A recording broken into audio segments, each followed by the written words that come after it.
gushing water flowing downstream from the Rwenzori Mountains into River Nyamwamba last year.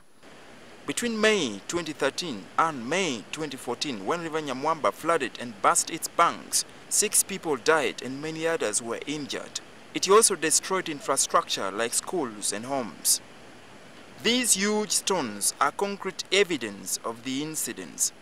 The raging waters swept the stones where they were situated on a mountain, many kilometers downstream, to many places including Kilembe mines. It is estimated that over 1 million tons of boulders are dislodged every year whenever the river floods. Though the water pressure may look high now, but it's not like it was 7 months ago, when heavy rains push all these rocks from up in the mountains and force the width of this river to increase from about 5 meters to over 30 meters wide. These have been the worst incidents in recent years, following earlier records of bad floods in the 1960s. Authorities at Kilembe mines attribute the problem to poor maintenance of the river banks when the mines were inactive.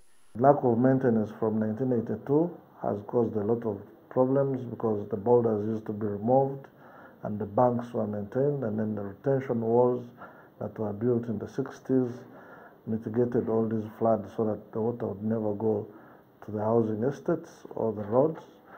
Also, human activity, especially farming and settlement on the riverside, have been blamed for the flooding.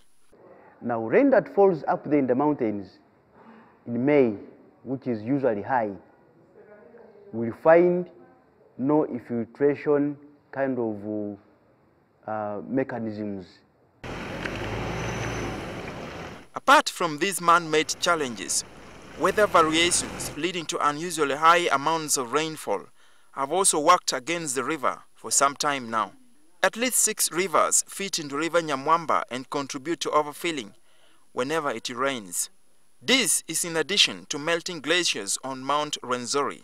Because when a glacier melts and maybe falls into the lake, definitely water will be displaced and will find its way downstream.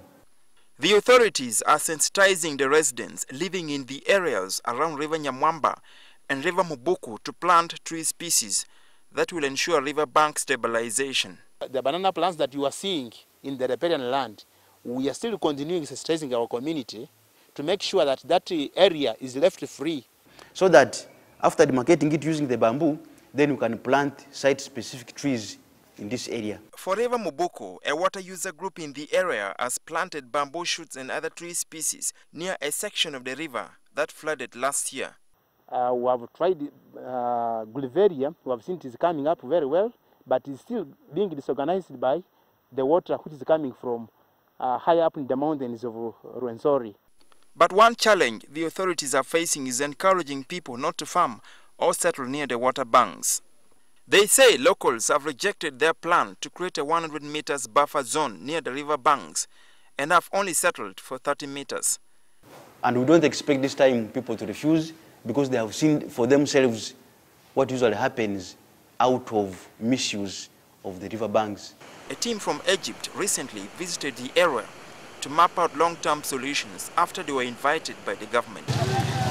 With the peak rainy season expected in May, the locals here are bracing themselves for the flood waters once again. But when these mitigation measures finally take off, the damage should at least be bearable.